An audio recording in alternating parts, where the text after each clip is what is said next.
ગમે એટલો ખર્ચ ટીબી વાળા માટે થાય તો સરકાર કરવા માટે તૈયાર છે. એનું વાત્સલ્ય કાર્ડ કે આયુષ્માન ભારત કાર્ડની પણ જરૂર નથી. ત્યારે સામૂહિક ચિંતન એ પ્રજ્વલિત યજ્ઞ છે.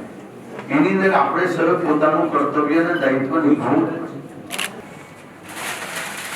આપણે એવું સમજીએ કે 2035 કે 30 માં શું કામ પૂર્ણ વિકસિત ભારતનો સંકલ્પ આદરણીય નરેન્દ્રભાઈ સાહેબે આપ્યો? કારણ કે પૂર્ણ વિકસિત દરેક વ્યક્તિ સુધી પહોંચવા માટેનો એક ભગીરથ પ્રયાસ, સર્વાંગીણ વિકાસ, એજ્યુકેશન, હેલ્થ થી લઈને એમના યોગક્ષમ થી લઈને તમામ જવાબદારી સરકાર દ્વારા સુપરે પાર પડે અને બેસ્ટ મેનેજમેન્ટ થાય, એ હેતુથી આજે દેશ નવી દિશા તરફ જઈ રહ્યો છે.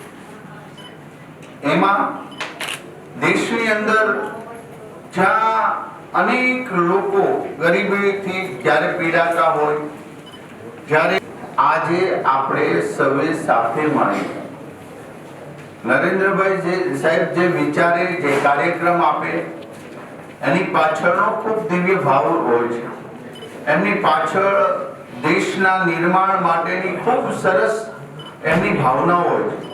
ત્યારે 100 દિવસ સુધી અહીંયા મેં જોયું કે આપણે મોરબીના પ્રશાસન દ્વારા લગભગ સક્સેસ રેટ 92% છે, 92%, જે પ્રશંસનીય કામગીરી કરી રહ્યા છે. આવનારા સમયમાં માત્ર કુપોષિતના જે આઈડેન્ટિટી 5000 તમે સંખ્યા આપી છે, એને માત્ર ટીબી નહીં બીજા પણ રોગો થવાની શક્યતા છે. એટલે આપણા પીએસસી સીએસસી સેન્ટર પર આની પણ ગાઈડલાઇન્સ ભાઈ નથી. એક્સ-રે લીધું છે કે એના ટીબી નથી, પણ એના કુપોષિત માટેનું બહુ મહત્વનું.